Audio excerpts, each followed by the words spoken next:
If you or someone you know is planning on retiring single, then that is a very specific scenario that has special circumstances. If you're single versus married, it changes the way that you may be looking at your accounts. It changes some of the problems you may need to look out for.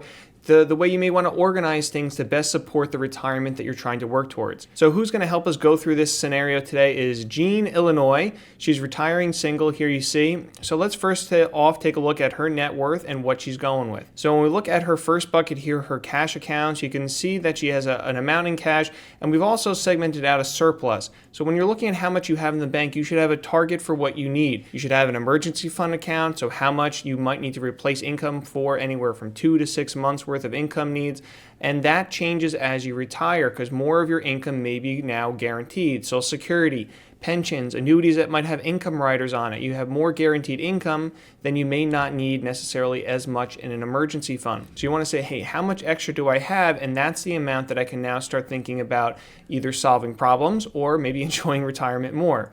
Next bucket here is our individual account. You can see it's invested moderately conservative. This would be the first place that she would go to supplement her retirement. So you don't just necessarily jump into your retirement accounts, your IRAs. It's generally more tax efficient to go into your taxable investments, those non-retirement accounts first in funding your retirement. And you can see that it's a little bit more conservative here, moderately conservative, instead of moderate, because again, we're saying that this is the first bucket that she is going to probably be using. Jumping now to her retirement accounts, you see she has an IRA. This is IRA means that it is a retirement funded account. She received a tax deduction when she put money into this account, and when she pulls money out of this account, it will be fully taxable as ordinary income. Depending on her required minimum distribution age, as of today, it can be anywhere from 73 to 75, she'll have to start taking money out of these accounts based on what the IRS requires. Roth IRAs, on the other hand, grow tax-free. So you see this account is also moderately invested here, longer term account. She also has an HSA, a health savings account. So these health savings account contributions can grow.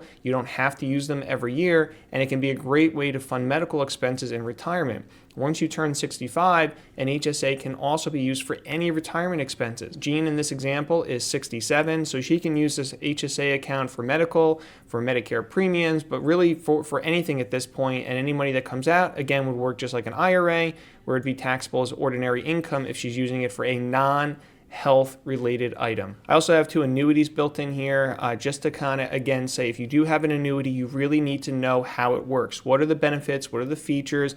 Any riders on it? So here I have a buffered annuity illustrated. This is talking to how it's managing the investments and the risk inside the portfolio in this case. I also have an income annuity here that's providing guaranteed income to Jean in this scenario. So if you do have an annuity, make sure you understand how it works.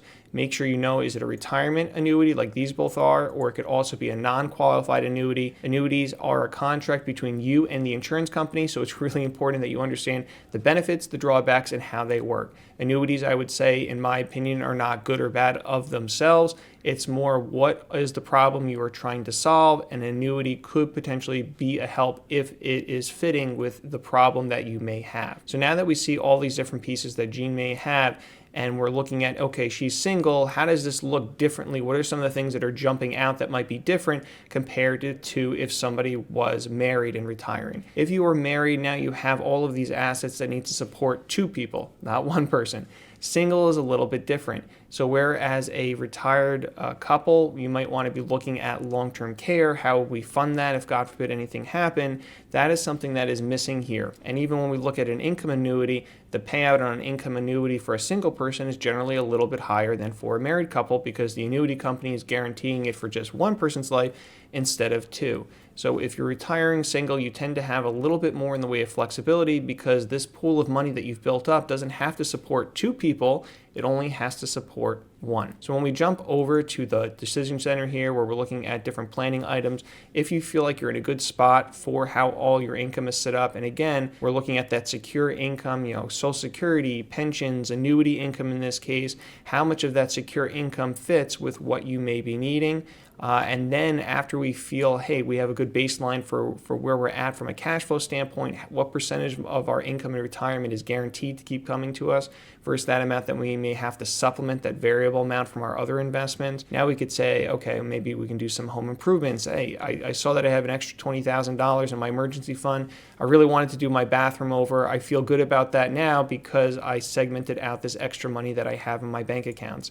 We have maybe additional hobbies that somebody wants to do, retirement vacations. So once you understand how much of my income is secure as a single person, now you can start checking off more of these boxes of how much you can stretch these different resources that you've worked so hard to create. How can I start stretching these to fit what I may need in retirement? And again, it's a little bit easier when it's one person because that pool only has to last for your lifetime versus two people. So it's a little bit of a different lens that you're looking at it through. Now, I do still have long-term care on here. Some people, if you're single, it's a little bit less of a concern because you don't have to worry about spending down all of your assets and potentially leaving your spouse or significant other with an insufficient amount of assets to support their own retirement if it all goes to your long-term care in that situation. So for a single person, it tends not to be as much of a concern because if you do spend down all your assets, then in that case, Medicaid would kick in. Now, Medicaid, while it would kick in and provide you the necessary care that you may need, it does not allow you to go anywhere you want and have any level of care. So if you are single and you say, hey, I still want more control over what may happen in a long-term care situation, realize that you do want to still look at that. Long-term care can be very expensive depending on where you are in the country. Could be $100,000 or more depending on where you are. Again, if you're in a more expensive state, like let's say New Jersey where I'm in, versus other areas of the country that might be a little bit less expensive. So just kind of think about what are the things that I care about most? Would I rather expand my vacations and my hobbies and expand living in retirement? And I'm saying I'm obviously hoping I don't have any long-term care related issues down the road. But if I do, I understand that I could sell my home. I understand that I have Medicaid to fall back on. And if all that stuff goes to the Medicaid route, I may have more limitations in my care.